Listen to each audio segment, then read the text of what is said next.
ससुराल की छत। एक गांव में एक साधारण परिवार रहता था। शादी के कुछ महीनों बाद बहू राधा अपने ससुराल के आंगन से छत पर टहलने की इजाजत मांगती।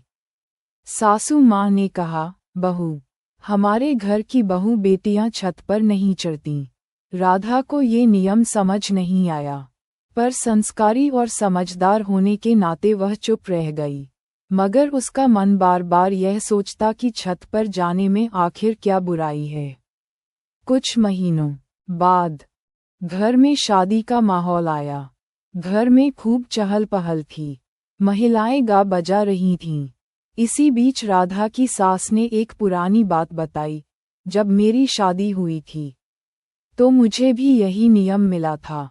हमारे परिवार में छत पर जाने से यह डर था कि औरतें बेवजह बाहर के लोगों के लिए चर्चा का विषय बन जाएंगी।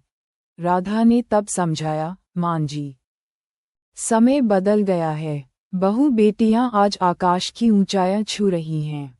छत हमारे विचारों और स्वतंत्रता की ऊंचाई को दर्शाती है।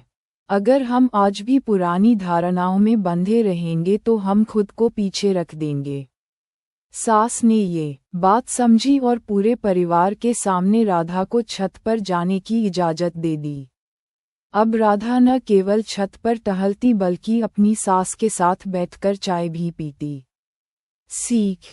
इस कहानी से हमें ये सीख मिलती है कि पुरानी परंपराओं और नियमों का सम्मान करना जरूरी है, लेकिन समय के साथ बदलाव और नई सोच को अपनाना भी उतना ही महत्वपूर्ण है।